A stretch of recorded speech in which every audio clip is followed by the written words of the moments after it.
વાવથરા જિલ્લાના ગોદા પાસે રસ્તાને લઈ સ્થાનિક લોકોએ વિરોધ વ્યક્ત કર્યો છે, જેમાં વર્ષો જૂના માર્ગ મંજૂર થયો હોવા છતાં અમુક લોકોના કહેવાથી આ જગ્યા ઉપર સર્વે કરવામાં આવતા સ્થાનિકો લોકો રોષે ભરાયા છે।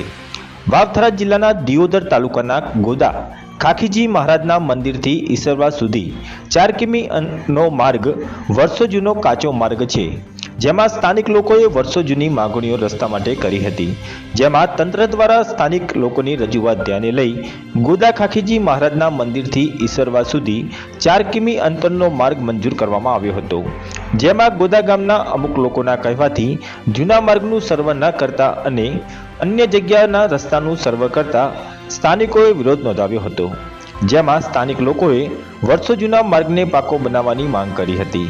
ખાખીજી મહારાજના મંદિરથી ઈસરવાને જોડતો આ એક સીધો માર્ગ છે, જેમાં આ માર્ગ ઉપર અનેક લોકો વસવાટ કરે છે, જેને લઈને સરકાર દ્વારા આ માર્ગને મંજૂર કરાયો છે, જ્યાં શુક્રવારે સર્વે દ્વારા અમુક લોકોના કહેવાથી જૂના માર્ગને બદલે અન્ય જગ્યા પરનું સર્વે કરવામાં આવતા આજે સ્થાનિક લોકોએ રસ્તા વચ્ચે ઊભા રહી રોષ વ્યક્ત કર્યો હતો અને સરકાર દ્વારા રજૂઆત ધ્યાને લઈ જૂના માર્ગનું સર્વે કરી રસ્તો બનાવવાની માંગ કરી હતી। સ્થાનિક લોકોએ આક્ષેપ કર્યો હતો કે આ માર્ગ જૂનો છે, અહીં લોકો અવરજવર વધારે કરે છે, જો રજૂઆત સાંભળવામાં નહીં આવે તો આગામી ચૂંટણીનું બહિષ્કાર કરવાની પણ ચીમકી આપી હતી।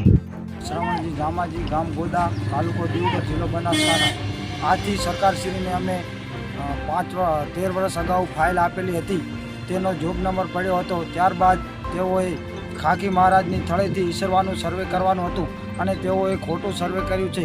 મારી નમ્ર વિનંતી છે કે ધારાસભ્ય સાહેબશ્રીને અને સરકારશ્રીને કે આ ઈસરવાથી ખાખી મહારાજની થળે સુધી આ રસ્તો બની શકે। ખૂબ બધા વિદ્યાર્થીઓ અહીંયા ભણે છે અને ખૂબ બધા 300 જેવા ઘરો પણ છે।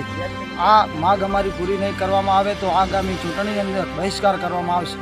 ઠાકોર પાબુજી રઘુજી, ગુજરાત ખેતી વિકાસ સંઘના જનરલ સેક્રેટરી। આથી હું સરકારશ્રીને માનનીય ધારાસભ્યશ્રીને જણાવું છું કે જે 2013થી આપની ફાઇલ ચાલતી હતી અને હવે મંજૂર થયો છે રોડ, એટલે ખાખીજી મહારાજની થળીથી નાગણસર રોડ, ત્યાંથી નાગણસરથી ગોળાઈમાં સીધો સ્ટેટ અમારા જૂના વખતમાં બસો જે હડતી તે જાહેર માર્ગ છે, એક ગામથી બીજા ગામને જોડતો છે। આશ્રમ શાળા છે, 2-3 આશ્રમો છે, એક શાળા છે અને અહીંથી આ માર્ગ ઉપર 200થી 300 ઘર વસેલા છે અને જે અત્યારે હાલ નવું બીજું સર્વે થયું છે તે જોબ નંબરના ટુકડા પાડીને અલગ જે નાળીઓ હતું એ કોઈ કામનું નથી, એ જાહેર માર્ગ નથી। આ જાહેર માર્ગ છે, સીધો ઈસરવા જાય છે, આશ્રમ શાળાએ જાય છે અને સીધો ત્યાં તેરવાડાના માર્ગને મળે છે। એટલે અમારી સરકારશ્રીને નમ્ર વિનંતી કે પેલો નકશો જે પાડેલ છે તે કદાચ સર્વે કર્યો હોય તો એ ફેલ કરી અને આ નવેસરથી નાગણસરથી આ રોડે સર્વે કરવું એવી અમારી માગણી છે। અસ્તુ, જય।